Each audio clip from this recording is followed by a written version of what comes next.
आप सबको नमस्कार। मैं आज फिर से आप सबके सामने आ गया हूँ एक और अवधि वीडियो लेकर। और आज हम बात करेंगे अवधि कहावतों के बारे में। इस वीडियो की रिक्वेस्ट हमारे एक दर्शक ने की थी और काफ़ी दिनों से कर रहे थे वो, पर मैं वीडियो बना नहीं पा रहा था। आज मुझे समय लगा तो मैंने कुछ अवधि कहावतों का संकलन किया है और उन्हें यहाँ पे आपको आज बताऊंगा। तो आइए शुरू करते हैं। तो ये कुछ कहावतें हैं जो मैंने लिखी हैं। शुरू करते हैं। पहली, बाप न मारे मेंढकी बेटवा तीरंदाज। अब इसमें मेंढकी में कहीं, इसको कहीं कहीं पे लोग पाणकी भी कहते हैं कि बाप ना मारे पाणकी बेटवा तीरंदाज। तो पाणकी एक चिड़िया होती है, शायद उसको डव कहते हैं इंग्लिश में। तो बाप ना मारे मेंढकी बेटवा तीरंदाज, इसको आप ऐसे यूज कर सकते हैं कि जैसे कि मतलब बाप ने तो कुछ किया नहीं लेकिन बेटा एकदम कलाकारी निकल गया, है ना। तो ये इस सेंस में यूज की जा सकती है। एक और है, घर के देवता ललाएं बाहर के पूजा जाए। यानी कि घर में जो आपके मंदिर है, जो आपका पूजा का स्थान है, वहां तो वहां की तो आप पूजा नहीं करते हैं और बाहर के मंदिरों को आप जाके पूजा करते हैं।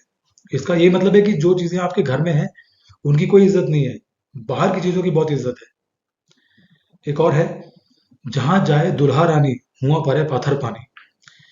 तो ये मतलब ये कुछ ऐसे लोगों के लिए इस्तेमाल की जा सकती है या की जाती है, जैसे कहते हैं ना कि भाई ये जहां भी जाता है काम खराब ही करता है।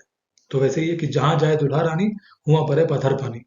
पाथर पानी यानी ओले पड़ रहे हैं, बारिश हो रही है, काम खराब हो गया। तो ये उस तरीके से यूज की जाती है। सूप हंसे तो हंसे, चलनी हंसे जेमा 72 छेद। तो सूप आप सबको पता होगा, एक किचन मतलब इसको महिलाएं इस्तेमाल करती हैं कुछ दाल वगैरह साफ करने के लिए, चावल। तो ये कुछ ऐसे है कि भाई सूप हंसे तो हंसे। और चलनी, चलनी क्या होती है, जिससे आटा वगैरह छाना जाता है। तो सूप हंसे तो हंसे, चलनी हंस रही है जिसमें इतने सारे छेद हैं। मतलब ये ऐसा है कि जैसे कोई किसी का मजाक उड़ा रहा है, तो आप ये कह सकते हैं कि भाई मतलब मजाक भी कौन उड़ा रहा है जिसमें खुद इतनी कमियां हैं, है ना। तो ये इस सेंस में इस्तेमाल की जाती है। अच्छा, एक ये मुझे बहुत अच्छी लगती है, आधी छोड़ पूरी को धावे, अधियो मिले ना पूरी पावे। मतलब आप आधी छोड़ के पूरी चीज के चक्कर में भाग रहे हो, उसके पीछे भाग रहे हो। अभी आधी आपको मिल रही है लेकिन आधी आपको नहीं चाहिए। आप सोच रहे हैं कि भाई अब वो पूरी वाली लूंगा मैं। तो आप आधी छोड़ के पूरी वाली लेने के पीछे भाग रहे हो और लास्ट में ये होगा कि आपको ना आधी मिलेगी और ना ही पूरी मिलेगी। तो यही है कि जो आपको मिल रहा है उसमें आप संतोष कीजिए। तो ये इसके लिए इस्तेमाल की जाती है कि आधी छोड़ पूरी को धावे, और अधियो मिले ना पूरी पावे। ना आधी मिलती है ना पूरी मिलती है, आधी से भी हाथ धो बैठता है व्यक्ति।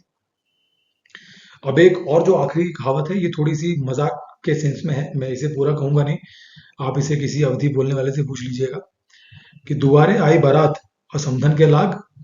अब क्या लाग, ये थोड़ा सा जो शब्द है वो बारात के साथ उसकी राइमिंग होती है, थोड़ी मजाक वाली है ये, इसलिए मैंने लिखी नहीं। आप किसी अवधि व्यक्ति से पूछ लीजिएगा। तो और भी ऐसी कई कहावतें हैं, जैसे नाच ना जाने आंगन टेढ़ा। तो ये सब अवधि की ही कहावतें हैं, है ना, कि भाई नाचना आता नहीं है और कह रहे हो कि आंगन टेढ़ा है इसलिए मैं नाच नहीं सकता, है ना। तो ये कुछ कहावतें थी जो हम आज आपके लिए लाए थे। इसके अलावा यदि आप और अवधि के विषय में सीखना चाहें तो इस वेबसाइट पे आप जा सकते हैं। मिलते हैं किसी और वीडियो में, तब तक के लिए धन्यवाद, नमस्कार।